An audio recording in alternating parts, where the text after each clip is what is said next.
very good evening to one and all. Center of Excellence in Safety Engineering and Analytics, CoE-SEA, wholeheartedly welcomes all our dear participants to week 73 of the Weekend Talk on Safety Engineering Management and related other stakeholders also.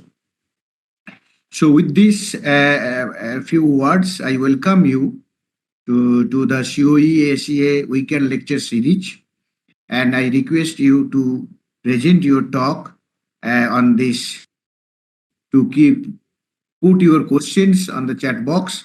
At the end of the lecture session, Dr. Babu will answer each of your questions. Thank you, Dr. Babu, please. Thank you, sir. Thank you, sir, for very kind words, and thank you, Swin, for a very kind introduction. Well, I think we can go to the talk. Can I share? Yes, sir. Yes, sir. You can share. Good evening and a very warm namaste to all of you. Distinguished Professor Dr. J. Maiti, Distinguished Professor Dr. O.B. Krishna, the coordinator with me, Swin Bosco, and to all the distinguished persons out there who are the safety professionals, safety practitioners. Well, I hope that today's presentation on the disaster management challenges in chemical industry.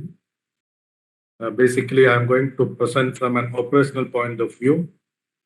Before going into my presentation, I would just like to say what my company is within one slide, so that you know what FSCT is, because I don't think that FSCT is much known in the north or that part of the side.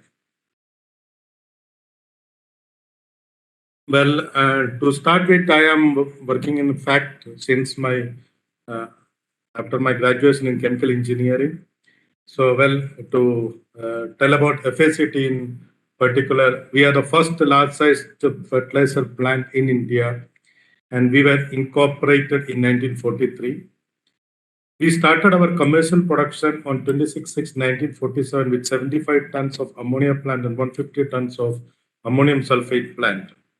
So actually, like the proud nation is celebrating the Azadi Ka Amrit Mahotsav, we are also in our 75th year of our production, and we are also very proud that we are also contributing to this great country.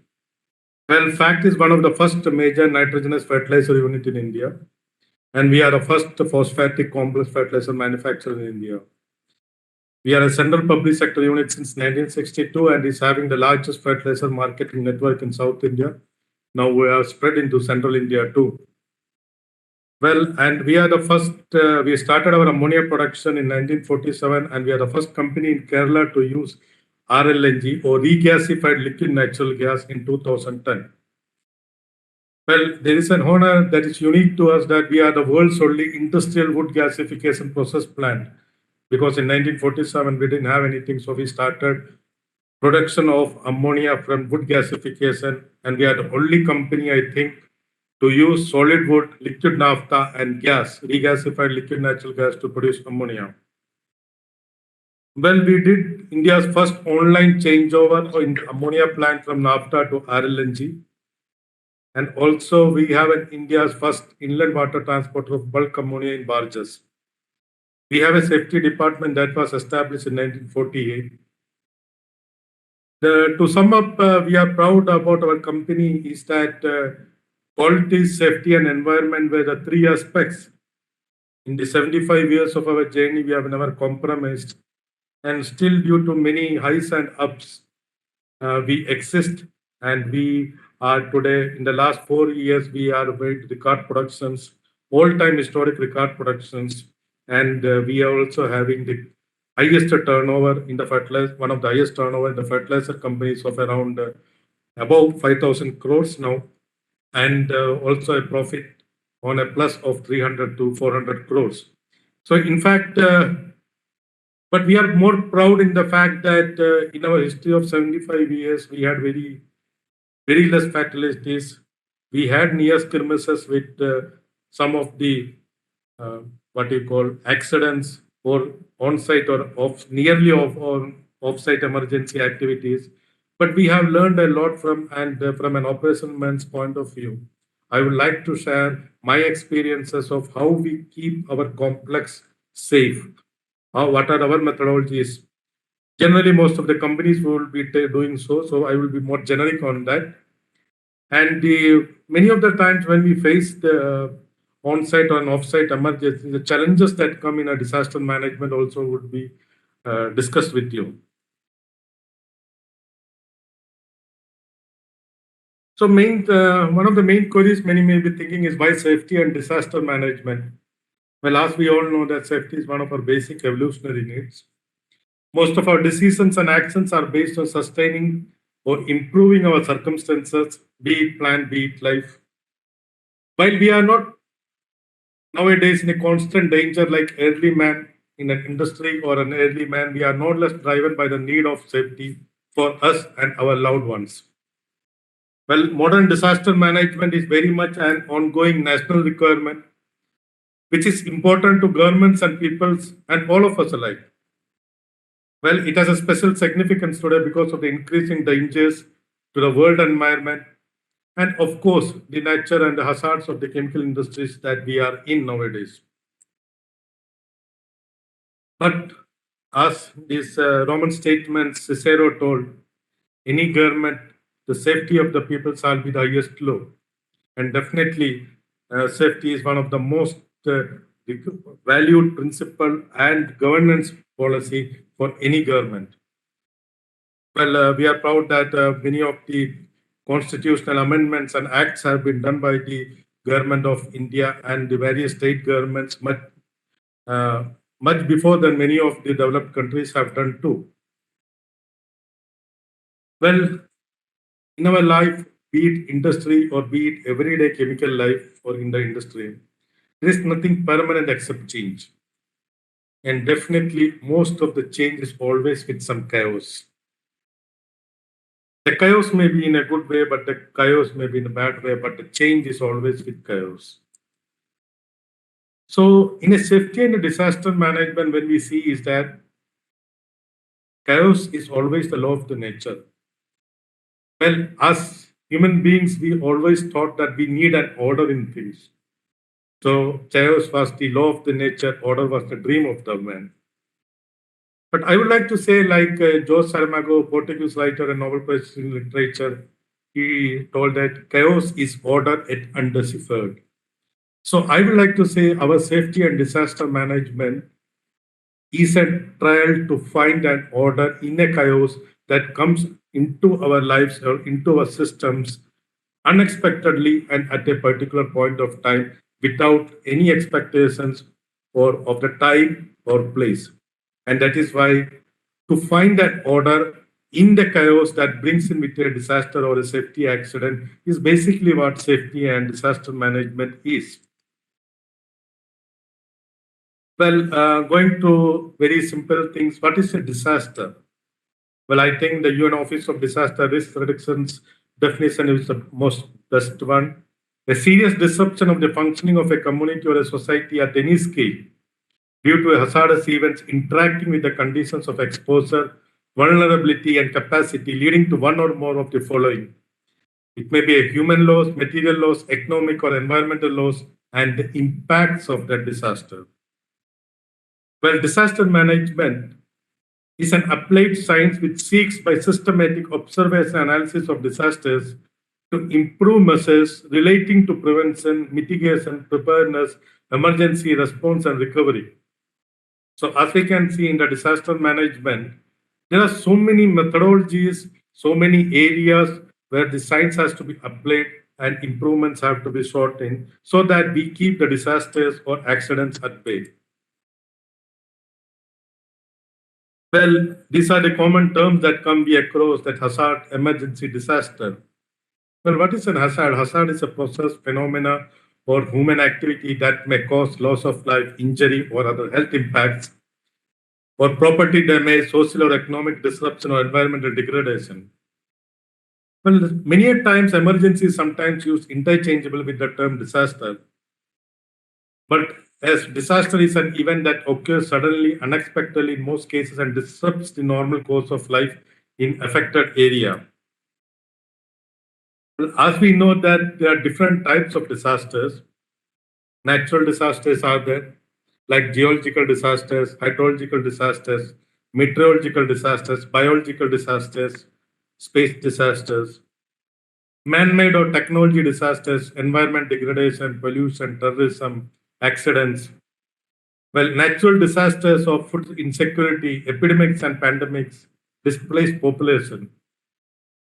But I would like to only focus most on the chemical accidents or the disasters that are a part of my little bit experience or my where I can share some of our methodologies and how we are trying to keep our complexes safe.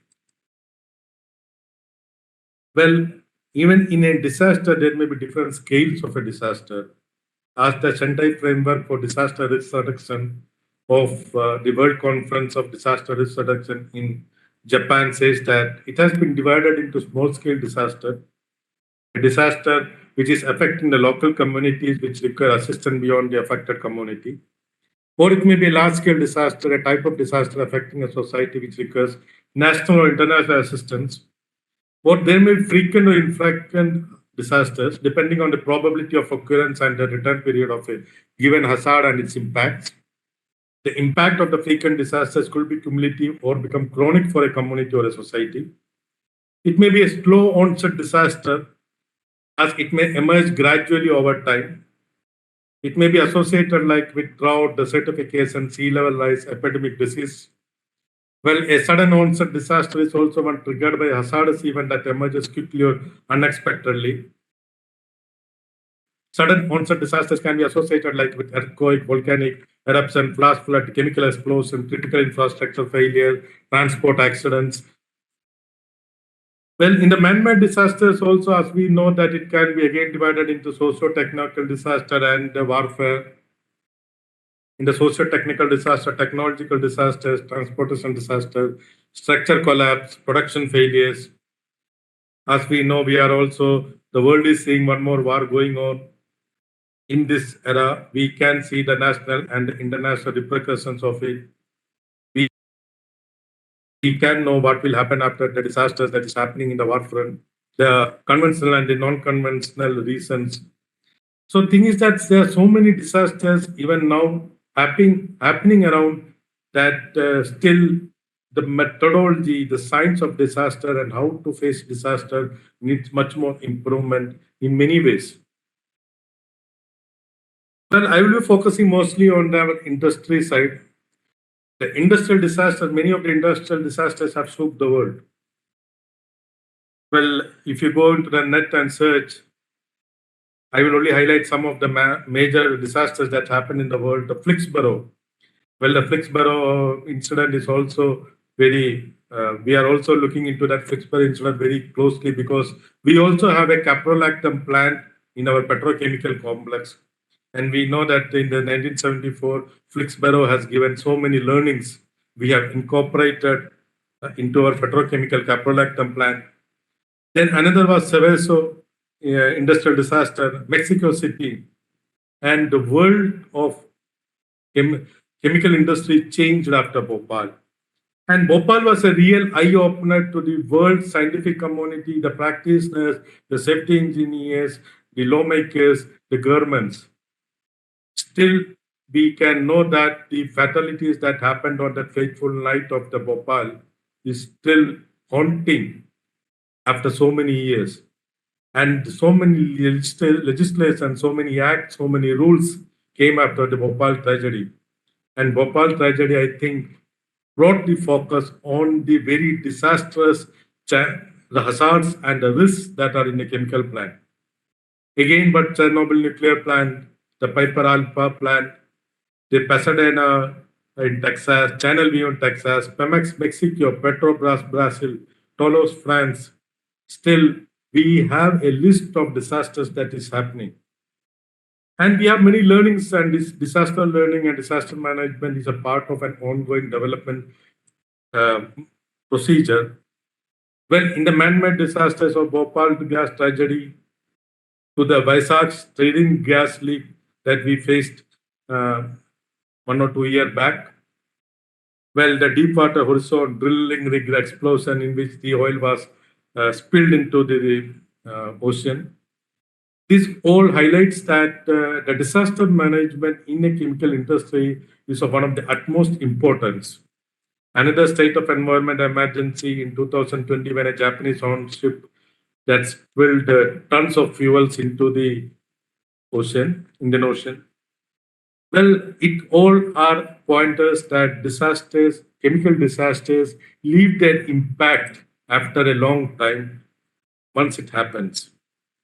Well, I am also sharing some of the pictures of like the Daldikian River near industrial city of Norilsk in Russia in 2016, Animas River in Colorado, catastrophic oil spill in Russia in 2020, the Siberian city.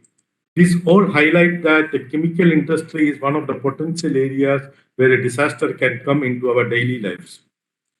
Well, when we say chemical industry as in general, I will think that it is nothing but that we are changing a renewable, non-renewable feedstock with the help of changing chemical transformations with energy, having an environmental impact and sustainability to useful products like fuels, semiconductors, materials, plastics, fertilizer, detergents, pharmaceuticals, food. The world is progressing on a chemical industry, and you can see there are so many industries. In our daily life, also, we see so many products from the chemical industry. But there are so many disaster management challenges in the chemical industry from the raw material, production, distribution, inventory, and sales. There are so many invisible safety hazards and risks at every phase. In the block diagram, we may say from the raw material storage. When we say raw material storage, we are storing, for example, like in our company, we are storing more than 10,000 tons of ammonia in different storages. We are storing more than 20,000 tons of sulfuric acid. We are storing more than around 20 to 40,000 tons of phosphoric acid.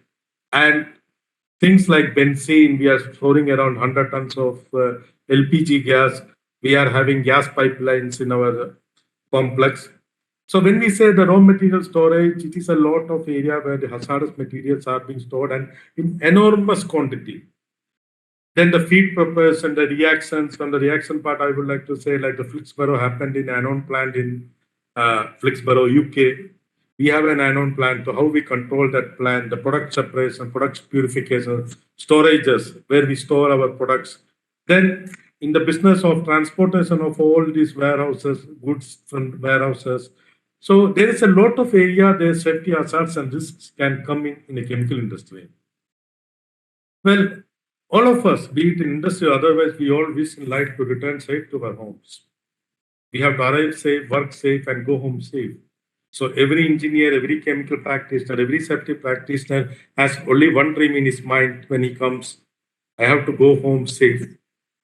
And it is an enormous challenge for the practitioners of safety and the process engineers, the chemical engineers, the different engineers that work in a chemical industry to see a very simple line to return safe to our homes in every day and after our career also. So that is the greatest challenge that we face as engineers, as safety practitioners, as operators in the chemical industry. As we can see, there are invisible safety hazards at every phase.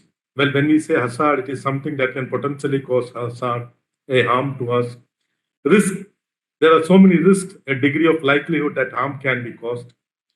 Well, every equipment, every activity has to be analyzed. We have to identify the chemical and the process hazards. We have to develop the scenarios. We have to analyze the consequences, estimate the frequency of the consequences. We have to analyze the risks. Is the risk tolerable? We have to implement additional safeguards, sustain safeguards for the life cycle of facility. So there are so many methodologies and technologies in which the engineering community keeps a chemical industry safe. Well, many of the things happen normally in any chemical industry, except for the disasters. The incidents are an unexpected event that does not result in serious losses or injury. Accidents are an unexpected event also that may cause damage, injury, or harm. But a disaster is an unexpected, natural, or a man-made catastrophe of substantial extent. It can create physical damage or destruction And that is that we all in the chemical industry try to prevent a disaster at any cost.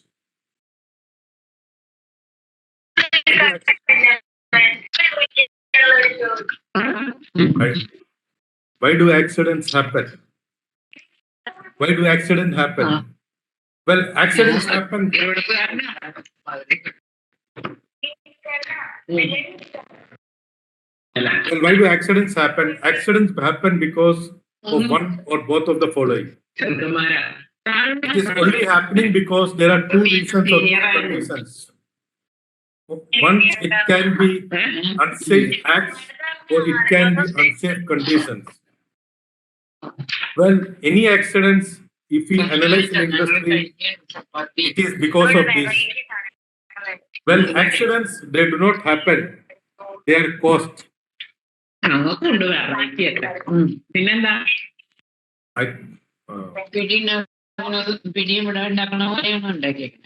well, in a very simple way, if we say what is an unsafe condition and an unsafe act, well, we can see that when the unsafe condition in the first thing, two persons standing behind that is an unsafe act, and near miss is a breaking of an event, and if both of them come under that box, it is an accident.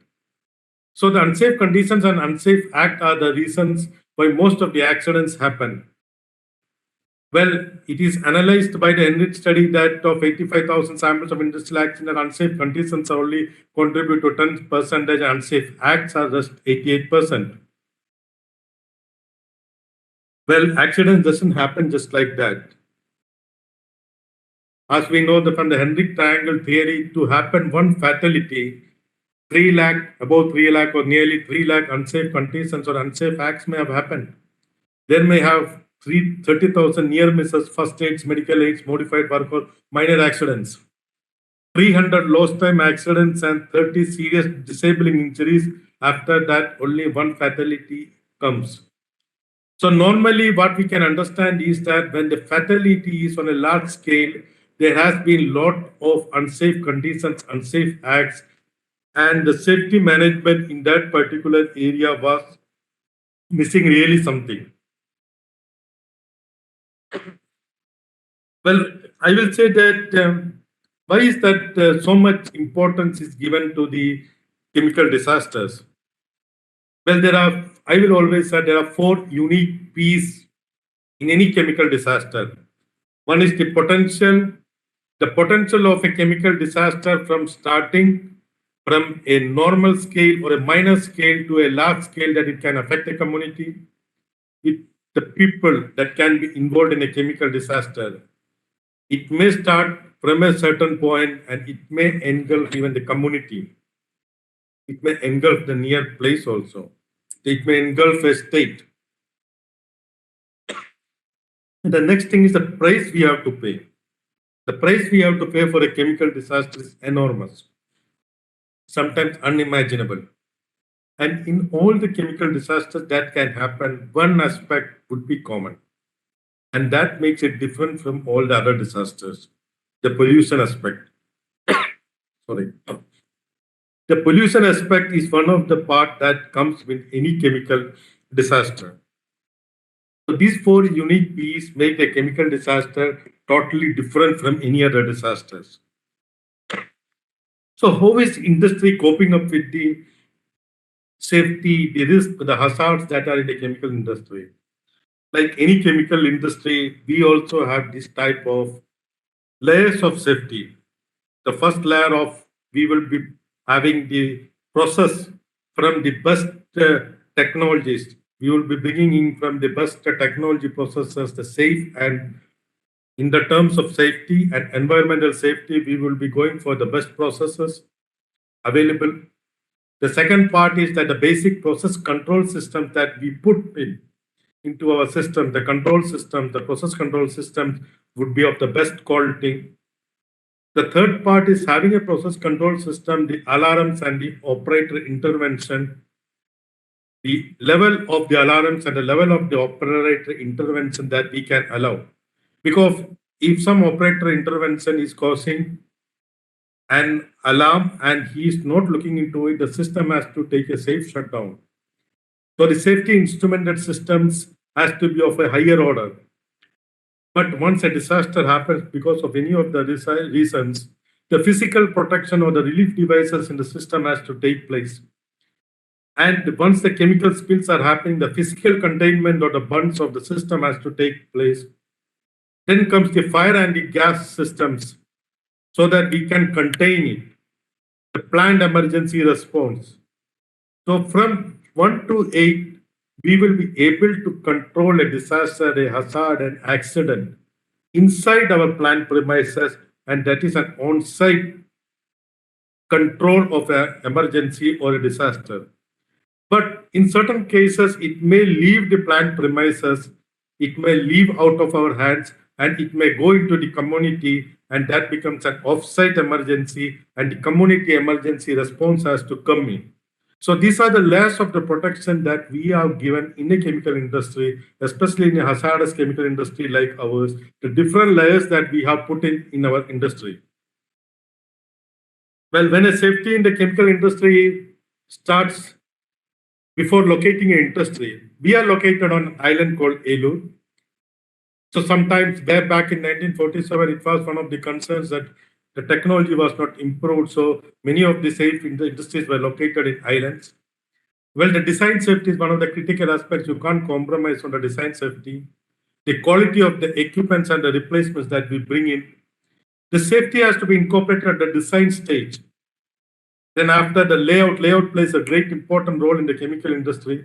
The housekeeping practices, the process control, DCS means the distributed control systems that we have, the detectors, the sensors, the GMDs, the gas monitoring devices that are our entire plant, the stringent parameters and quality controls, the compliance with the statutory rules, regulations, training of personnel.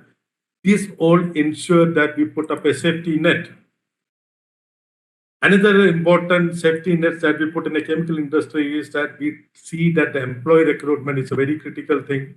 The process safety information, PSI, the process hazard analysis, many of the features we know as process safety management techniques.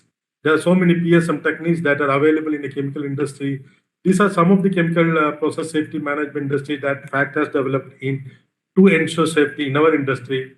The operating procedures, we are having operating procedures, SOPs as a part of even ISO, as a part of our system development. Training, we train each and every person from an apprentice training, from a truck driver who is entering our compounds. The contractors are the people who take the job, the contractor safety. PSS are the pre-startup process safety checks, the mechanical integrity checks, permit system for works in the chemical industry. All works, no matter any change, works are done by permit system. The management of change, during a shutdown or a startup or during an ATA, the incident investigation, emergency planning and response, compliance audits. There are so many safety nets that are put in a chemical industry, major hazardous chemical industry like ours. So these are some of the areas in which we also generally call as process safety management techniques that we also practice in different ways in our industry. Well, for us, the safety management system, if you put into a single picture in a facility, it is like this, and we will give an overview. First is the manpower safety, the safety policy, the safety work procedures, training to personnel, giving PPEs, personal protection equipments, mock drills.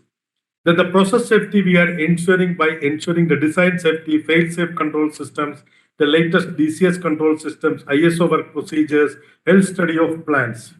The materials that we bring in for the reaction, the material safety is ensured by the safe handling TREM cards, that is transport emergency cards used in the industry, the driver's training, the vehicle audits.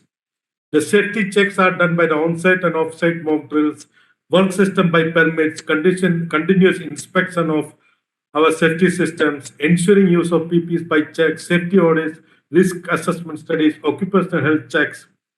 Safety improvement is another area in our part of our safety management system. Safety committee, management commitment, safety day celebration, safety message display, upkeep of safety gadgets, ensuring funds for safety. These all ensures that we put up a safety net on our process and control the risks that come.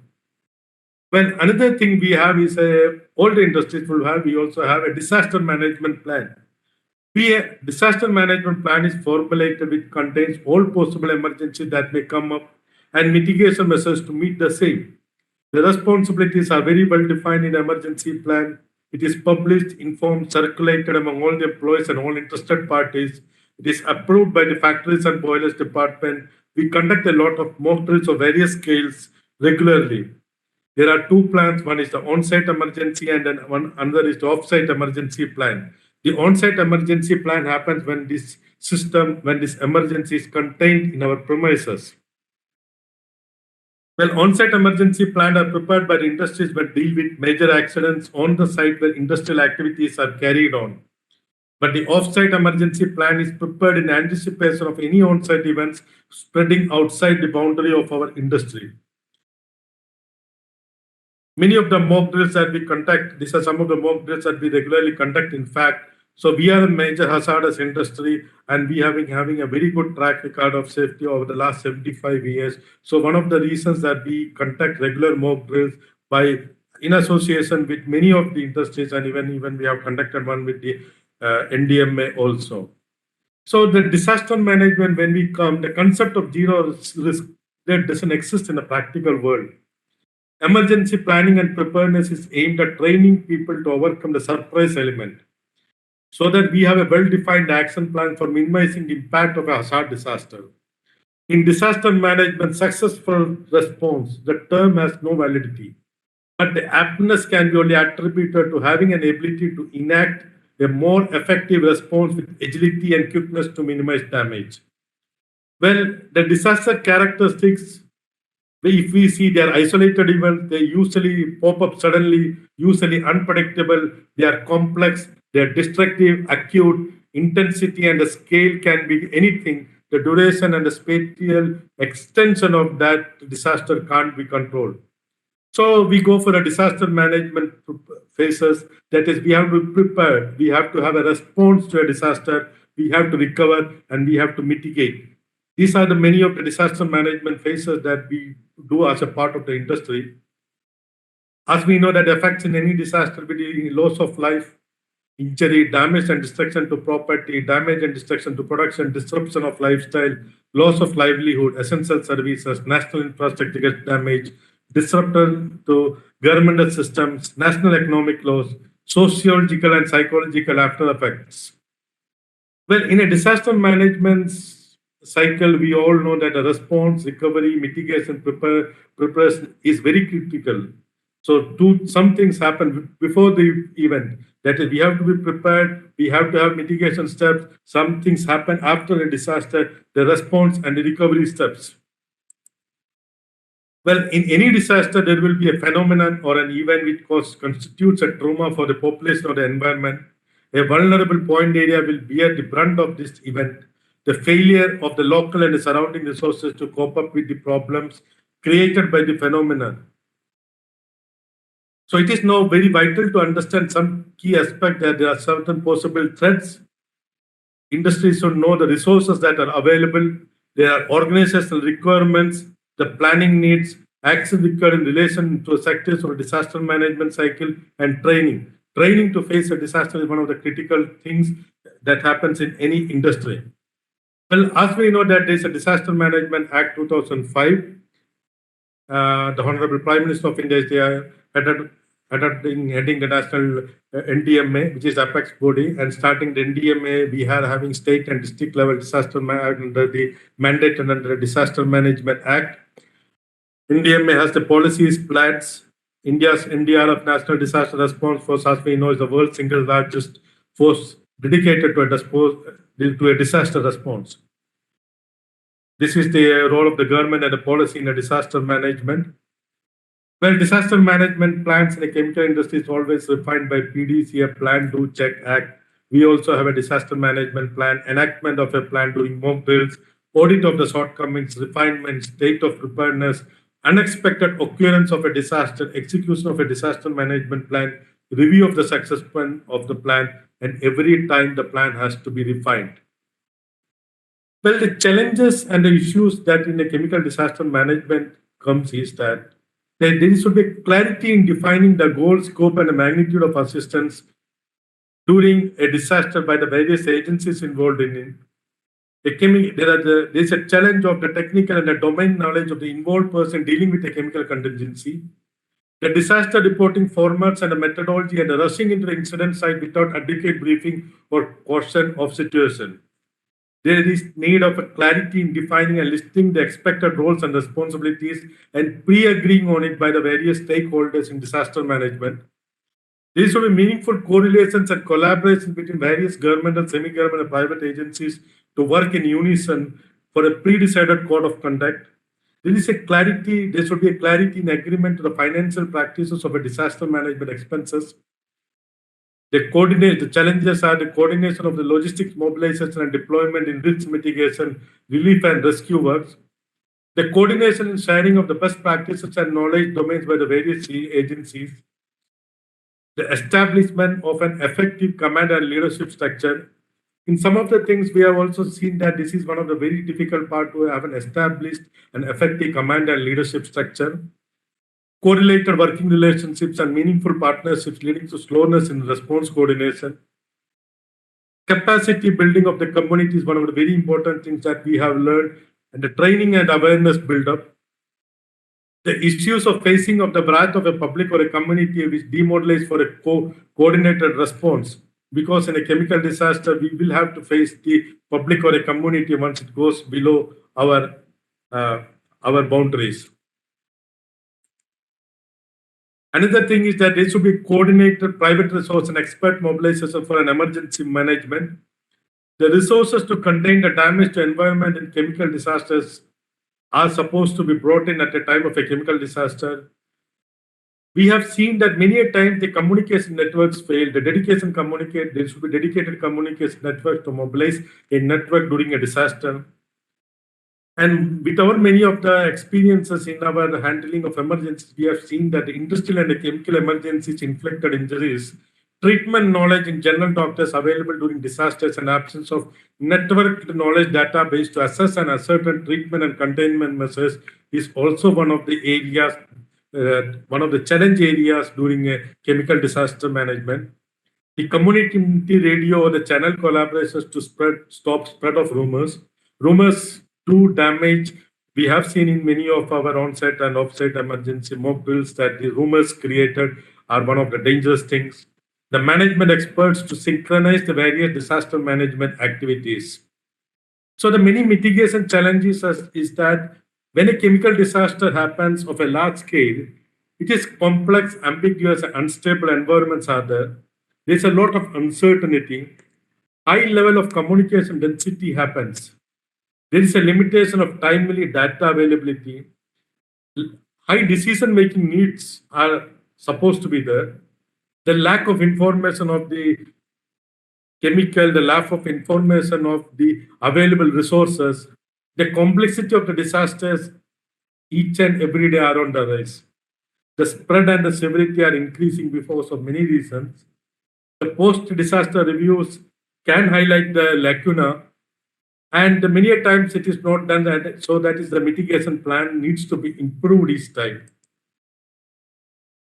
Well, this is one of the models that we have developed for a disaster management, which is called the 12C model that we use, that is critical first response. The first response in a disaster management is very, very critical. You can contain with a first response, you can contain an on-site emergency from not going into an off-site emergency. There should be a well-defined command and control system.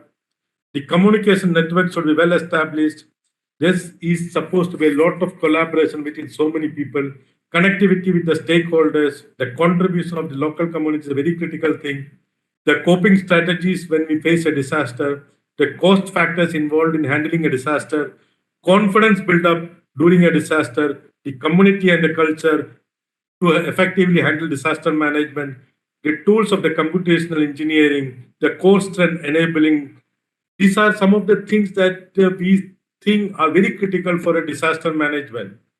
Well, critical roles of cross-sector collaborations are required in a disaster management to estimate in advance the critical factors in play. What are the urgently needed goods? Prior agreements should be there. Connectivity between various sectors are needed in a response situation for a disaster management. the division of the roles, the workflow modules, the command center clarity, information management, network developments are needed in a logistics flow during a disaster mitigation plan. The various systems in the society are independent in role play, but at time of disaster, they have hybrid play. So to infuse robustness in these infrastructure systems, we have to source the core competencies and come together for a common social cause. The utilization of technologies of various sectors during chaos phases of the disasters by coordinating and building up is a great thing in any disaster management grid, and it can boost the core strength of the chain of dependencies of various links of disaster mitigation. Well, any effectiveness of a disaster management plan has a correlation in ensuring the coordination between various elements of infrastructure, information, logistics, human resources, field operations, finance mobilizations, communications, governmental agencies. The diversity in understanding the vulnerability and the gravity of the risk poses great challenge. For effective disaster management plan, we have understood that the role play defining in exigencies by various stakeholders is critical. The disaster management experts directly on the web should be always available, always in the print also. The technical database development and updating on website by the academy and the research institutions. The medical fraternity has to be made aware of the disaster management type injuries. The disaster management capabilities built up for treatment for hospitals nearby has to be there for any effective disaster management plan. Infrastructure development to pass the correct information to avoid panic. Satellite phones are required for a disaster management communication. GPS tracking for hazardous chemical transfer vehicles. Building special lines for hazardous chemical movement. Community awareness and capacity building exercise. Net-based mandatory disaster management website assessed only by the stakeholders during an emergency. Dedicated disaster management frequency with dedicated wireless mobile sets to all stakeholders. Private companies logistics use in disaster management scenario, private public partnerships and participations in disaster management activities. Fund mapping is another critical area. It has to be in disaster management, the CSR activities of the company. Tax based on disaster management funds to build up infrastructure. Tie up with media, which is very one of the critical things we have also faced to see that the rumors are not spread. So for effective disaster management plans, these are all many of the things that we need to develop. And we are working with the industry also, working with the media also, in our area also, to see that we have an effective development plan. There are so many challenges are there to develop drones, to have an insight into the area where a disaster is happening, the wireless communication networks, sat phones, MPPN vehicles, all-terrain vehicles, rescue robots, satellite imagery. These are all the challenges that we need to develop in the coming days to see that we have a robust system. Well, I would like to say 2-3 slides. One more thing is that the ROSES, the Remote Online Chemical and Emergency Response System, it is being developed by the Factories and Boilers Kerala, in which we are also participating. FSCT is also one of the participants to help to develop a remote online chemical emergency response system. It is going to have a great impact in how we are going to deal with the large-scale emergencies that we are going to face in the coming days. And now we are going to develop it for ammonia. In that network systems, the responses will be going into all the stakeholders and an emergency response system can be initiated. We are looking forward to develop that system along with the Factories and Boilers Kerala is developing the system. We are also assisting them in our background, our chemical factories. Well, coming to summation, continuous technological improvements. The critical factor in disaster management is the first response. It decides can a disaster management go from on-site to off-site. The communication improvements, the collaboration with the various agencies are critical. Community care is a very critical factor.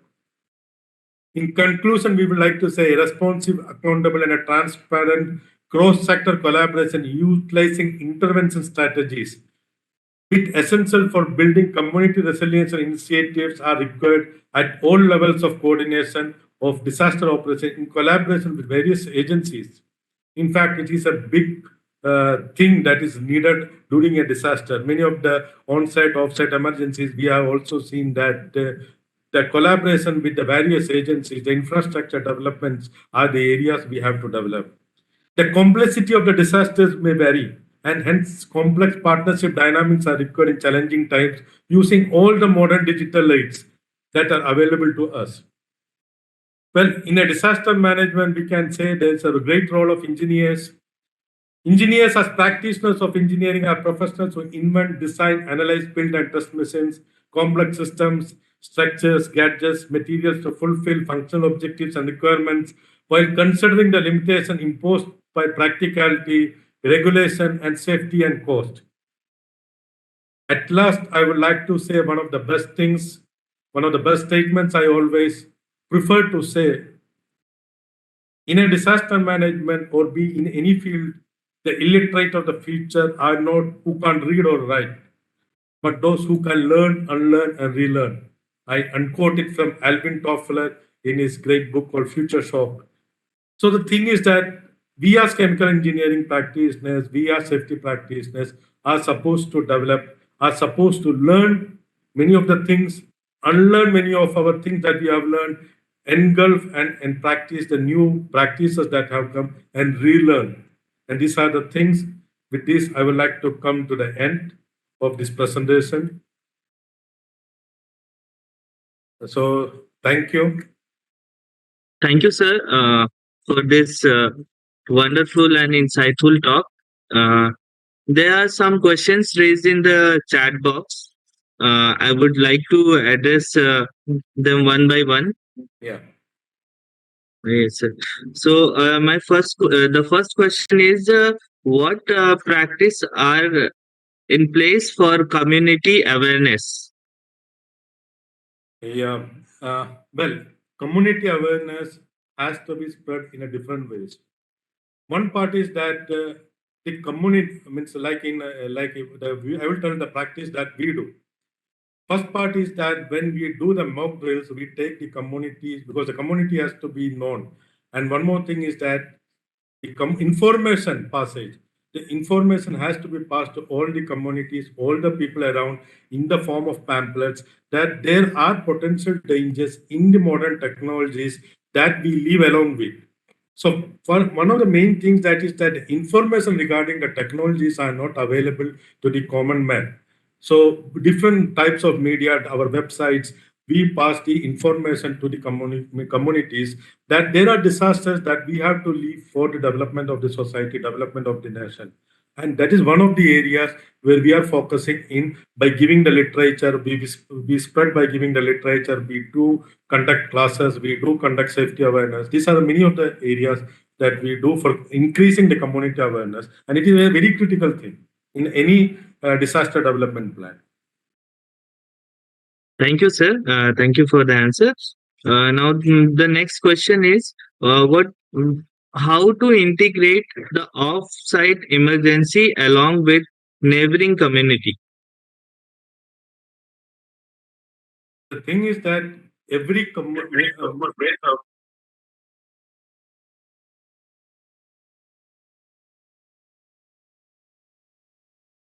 any more the question anything else? Uh, no, Yeah. sir. It's like how to integrate the off-site emergency along with neighboring community. Of course, the first part of the thing is that science, development, safety, this has to go together. There's no other way. As especially a nearly developed nation like our nation, we have no way. And the world over it has been proven that first thing is that we have to be transparent. Transparency is one part in spreading the information. For example, we will see our practices of how do we spread the information. We take our communities around. We give them classes. We take the communities into our confidence that the community would be there. We will be also taking part in the many activities to develop.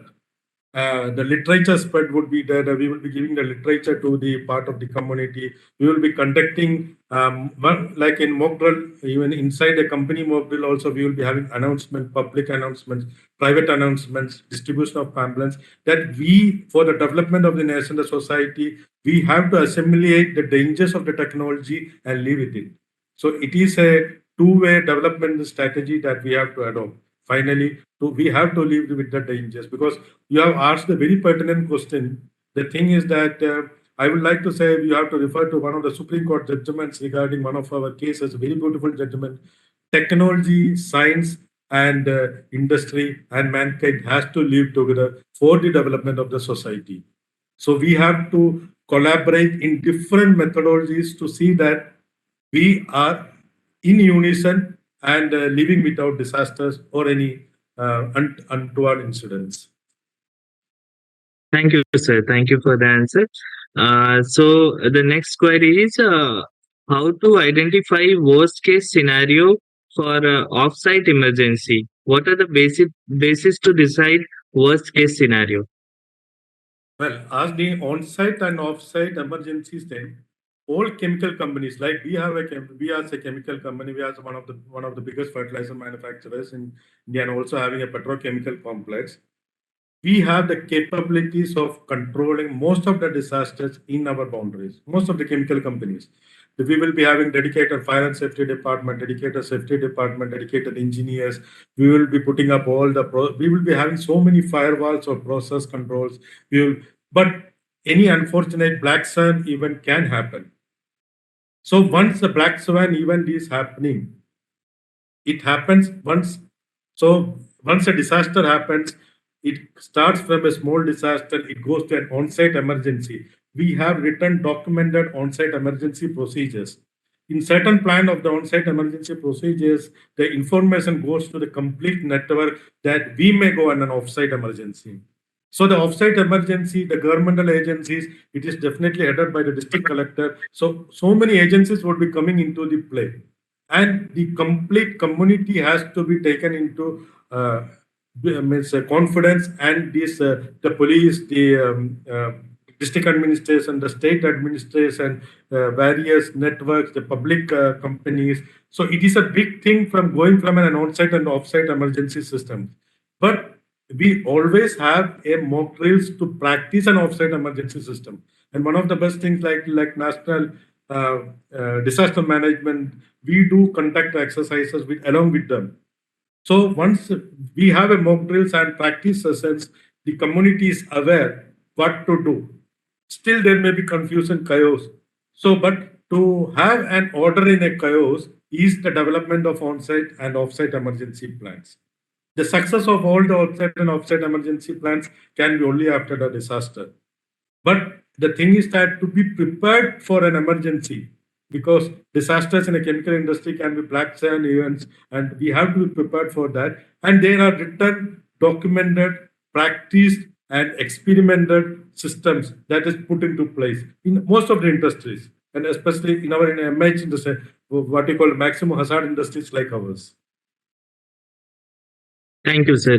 Thank you for the answer. So last question I'm going to take.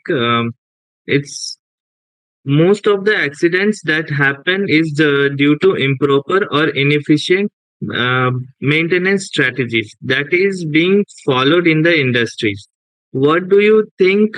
How the implementation of condition-based monitoring can be effective method, reducing the unwanted failure of the equipment and thus reducing the majority of the accident? Okay. Well, I think industry maintenance, especially in the MH industry or chemical industries like us, the maintenance part has gone from breakdown maintenance to predictive maintenances, preventive maintenances, analysis of the maintenances. So when we say maintenance, it is nothing of a breakdown maintenance. It is mostly now predictive maintenance. We will be online checking. For example, most of our compressors, most of our pipelines will be having online modules of system inbuilt things. Like we will be having gas monitoring devices. We will be having even the minute, for example, 25 ppm we are handling with ammonia for fertilizer business. 25 ppm of ammonia, once it releases, it will be smelled by our noses. Before that, also we will be having gas monitoring devices. So preventive maintenance is a very critical thing. So that is why we are having shutdowns, ATS, planned ATS. Undown breakdown maintenances do come when we are not strong on a predictive and preventive maintenances. If we are strong on a predictive and a preventive maintenances, breakdowns maybe will happen, but it may be rare, but it can be controlled. And in the systems, we will be having, for example, in a process technology, we will be taking shutdowns of areas in case a breakdown happens so that it is contained. So that is why we say that design safety is very critical in a process safety. How to build in alarms, how to build in inbuilt systems. Even if an operator tries to manipulate, being a chemical industry, for us, we live in an industry where nothing has to be, a hazard can be created from inside. So even if an malintention is there, the system will take care from the operator and go into a safety mode and take a shutdown. So to keep all these equipments, as we told, the predictive maintenances, the preventive maintenances, breakdown maintenances, and the customary checks, online vibration modules, online detectors. So there are so many technologies available in the industry to see that the mechanical integrity of the system is robust. And that is why, as you see, that India is a developing chemical country in the field of, we have the largest chemical factories in many places. We have, there are a lot of investment that gone into the safety, prevention, and detection parts. Thank you, sir. Thank you once again for your wonderful talk. Now, I would like to invite Ashish Gar, uh, Principal Research Scientist, CoE-SEA, to formally provide vote of thanks to our expert speaker. Over to you, sir. Yeah, thank you, Piyush. So, am I audible? Yes. Yes, sir. Yes, yes. Thank you, Dr. Joss, for delivering this wonderful lecture. I also have a question. Like, I was preparing some safety related for some safety related talk, some material I was preparing. So I was going through this chemical risk management books, and I found that how to design the things, like how to control the risk at the design stage itself. So I found there is one part is the Dow chemical Yes. fire risk index. So what do you think about this one? How it is integrated with the disaster chemical disaster management? Fine. Yes. Well, all the chemicals that we handle in the industry would be hazardous. Basically, they may be hazardous. Participating in a reaction, they may be hazardous. The eventuality of the reaction and the final product may be hazardous. So the thing is that one is that the MSDS of each and every, the material safety data sheet. We in the industry will be having the material safety data sheet for each and every products that we are handling. That is one part of it. In that, one part of it is the Dow chemical index, means the index on how much reactivity of these chemicals are, that how they are going to react within the separate situations. So it is a complex web of chemical reactions that may have. For example, I would like to say, like, we have a section called rearrangement section, and that is Beckman's rearrangement section in our caprolactam plant. Incidentally, we and GSFC are the two caprolactam plants in India. In the rearrangement section, we have multiple reactions happening. It is an area of research, but we have to ensure that it is kept under control. So there are many areas of the chemical engineering and the chemical reaction parts where still research developments and new uh, understandings are coming up each and every day. So we have to keep up with the industry. And as you told, that Dow index of chemicals is one more index that gives us to better understanding of the chemicals we handle. But the chemicals we handle, once they react, they may change in a different way. And so the thing is that it is an ever developing field. Means I think that every time we see is that every time we face a disaster in a chemical industry like ours, we see different phases of the same thing. The same chemical in a complex situation with different chemicals, different conditions, different temperatures, we have to handle that. So it becomes a complex system, but developing and ensuring that it doesn't goes beyond our control is one of the major challenges of the industry now. We have to ensure, that is why when we go for complex reactions, we will be putting modules of safety. We will be seeing that the modules of independent modules of reactions means reaction modules will be there so that we can shut off that. In an industry when which is working, to take a shutdown in a particular module is costly, but safety is the ultimate aim, because once in certain areas it goes beyond our control, it will be very difficult to it can cause from an emergency to a disaster. So that is why we are very critical. Dow index is also one of the indexes that we look into to see how much means of a chemical reaction and how much of a chemical handling a material. Yes, thank you, sir, for answering the query. So I have one more query. Just it came in mind that Yeah. when I was going through the books, so I found that there are several checklists available. Yeah. Okay, so what is the effectiveness of checklist while suppose we want to control the risk at the design stage? How much these checklists are effective in chemical industry? The checklists are very, very critical. But one thing is happening is that when we work years and years in any industry, any place, we take many things for granted.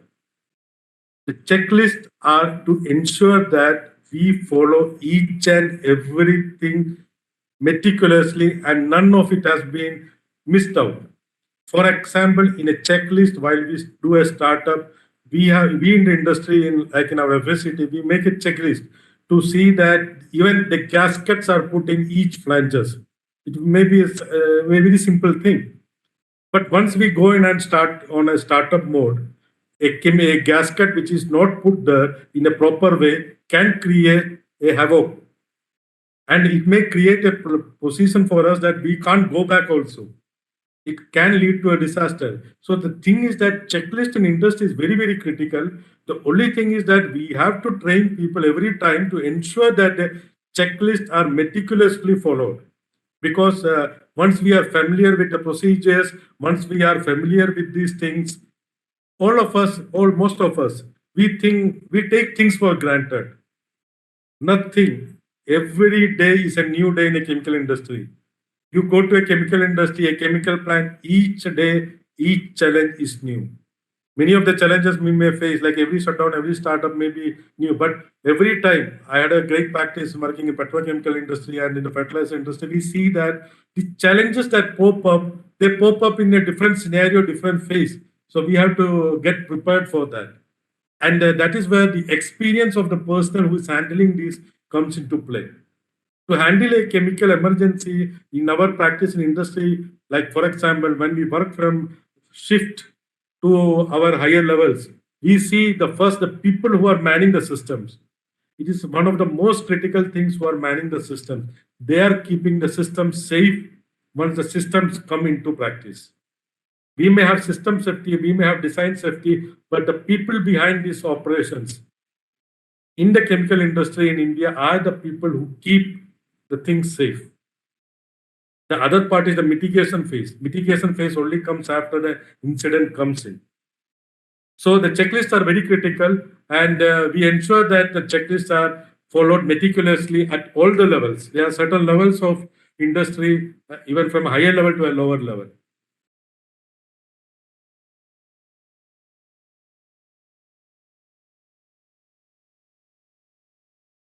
Yes, sir. Thank you. Thank you for answering the query. And on behalf of CoE-SEA, I am really thankful to you for this delivering this wonderful lecture. And the lecture was very engaging, very informative, different issues in the disaster management plans and different mitigation strategies and in fact issues in the mitigation strategies. You have covered nicely. So I am very much thankful for this wonderful lecture. And I am also thankful to all the participants who have joined this talk and making our program successful. So definitely in future we will be in touch with you, sir, so that we can have some kind of collaboration or some kind of suggestions from your side. Okay, thank you very much, sir, and thank you all the participants as well as all the moderators. Yeah, thank you for giving me a platform to come and talk to all the wonderful people out there. And once again, I take this occasion to wish all of you a very happy Diwali. Let it be a great Diwali for all of us. Yes, sir. Yes, sir. Thank you. Thank you. So we will meet next week with an academic speaker. Till then, thank you. Thank you, all the participants. Thank And you. thank you all the speakers. Thank you, sir.